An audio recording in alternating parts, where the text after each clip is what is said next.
Okey, Assalamualaikum warahmatullahi wabarakatuh. Selamat pagi. Salam sejahtera. Pagi ini kita akan memulakan rakaman ya. Aktiviti kerja lapangan untuk STAG 2072. Dan sekarang ini kita berada di lokaliti yang pertama yang merupakan cerun batuan di belakang saya ini. Dan ini merupakan lokaliti yang terletak di antara jalan daripada Bentong menuju ke Raub. Dan ini merupakan lokaliti pertama kita pada pagi inilah, pada hari ini. Jadi sedikit tentang apa yang ada dekat Bentong ini. Batuan dalam kumpulan Bentong ini ataupun batuan di Bentong ini boleh dikelaskan dalam kumpulan Bentong. Dan terdapat 3 unit batuan ya dalam kumpulan Bentong, iaitu ada batuan schist, ada cat berajilit dan juga ada lapisan merah ya, iaitu lapisan merah yang terdiri daripada 2 jenis batuan, iaitu konglomerat dan juga batu pasir ya. Jadi sedikit tentang sejarah geologi yang ada di Bentong ini. Sebenarnya tempat di mana kita berada ni merupakan satu tempat yang dulunya dikatakan berlakunya proses subduksi ya, di antara blok Sibu Masu dengan blok Malaya Timur ya. Dan tempat berlakunya subduksi itu adalah di sini ya, yang dipanggil sebagai zon Suce ya, ataupun dipanggil juga sebagai Bentong Raub Suce, tempat di mana berlakunya pertembungan ya di antara kedua-dua blok tersebut, ataupun kita sebut dia sebagai paleo tsunami, paleo subduction zone ya, di mana pernah berlaku pertembungan dulu di antara 2 plate. Okey, tapi tak apa, itu sejarah dia ya.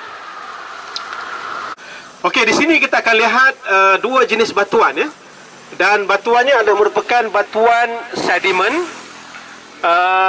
Dan di sini tersingkap 2 unit batuan, iaitu batuan yang saya sebut sebagai lapisan merah tadi, red bed, dan dalamnya ada batuan batu pasir dan juga konglomerat.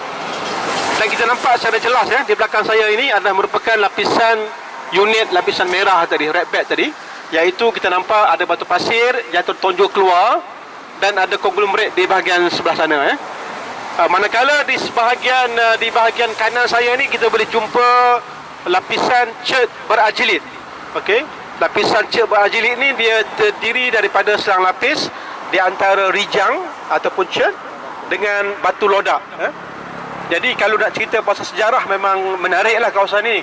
Sebab kalau kita lihat di sini ada pertembungan ataupun persentuhan ataupun kontak di antara batuan yang berwarna merah, batu pasir konglomerat, penginapan dia berbeza, dan kita ada batu lodak dan juga rijang yang terbentuk di tempat yang lain ya. Di mana kalau kita tahu rijang itu ataupun cat itu terbentuk di kawasan lautan, manakala lapisan ini dia lebih kepada kebenuaan ya.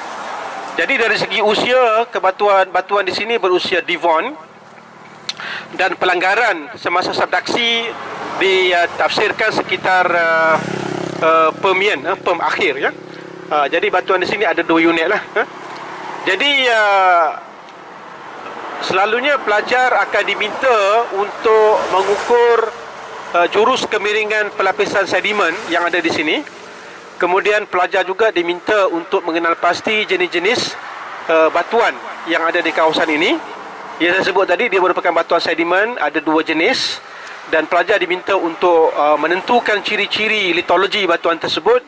Dan yang paling penting adalah cuba untuk memahirkan diri untuk mengukur jurus dan kemiringan pelapisan, di mana kita akan ulang kali sebut ya bagaimana cara untuk mengukur jurus kemiringan. Jadi saya rasa itu sajalah penerangan ringkas tentang geologi di kawasan ini, di mana dia merupakan batuan sedimen, ada 2 jenis, iaitu lapisan merah yang terdiri daripada batu pasir dan konglomerat, dan juga selang lapis di antara lodak dan juga rijang yang kita sebut sebagai cat berajilit juga terdapat dalam kawasan ini ya. Okey, halangan di lapangan. Jadi sekarang kita sedang untuk menebas bagi membolehkan kita mendapatkan approach yang betul-betul jelas lah ya. Okey.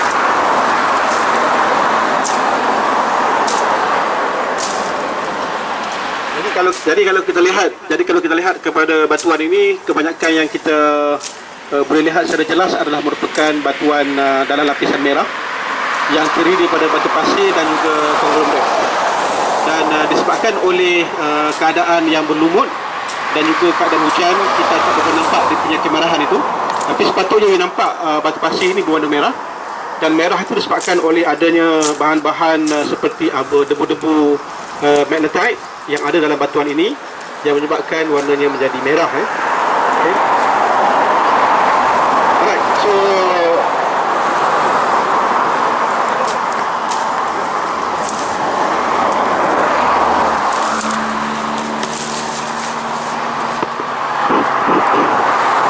di belakang saya ini adalah merupakan batuan konglomerat, dan you boleh nampak di mana batuan konglomerat ni kita kena lihat berdasarkan kepada kluster dia. Okey. Mungkin kamera boleh datang lebih dekat sikit, dan you boleh tengok ya, dalam batuan ini ada kluster, dan ini adalah merupakan antara kluster-kluster yang ada dalam konglomerat di kawasan ini. Okey. Dan kita nampak dia adalah berwarna merah lah ya.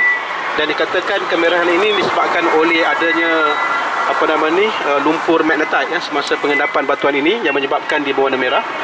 Dan dia punya sekitaran pengendapan dia ditafsirkan sebagai fluvial, iaitu sekitaran sungai, iaitu continental lah pada masa itu. Dan ini merupakan kluster-kluster yang ada dalam batuan konglomerat di kawasan ini. Jadi selalunya pelajar-pelajar akan diminta untuk mengukur satah, kekar, ini satu kekar, ini dua kekar, dan mungkin dia punya pelapisan adalah kurang jelas lah, dia agak masif, tapi kita boleh expect mungkin tengok satah kekar dan sebagainya lah. Okay. Jadi untuk penjelasan di tempat sini saya rasa cukup setakat itu, dan kita akan bergerak ke lokaliti yang kedua. Terima kasih.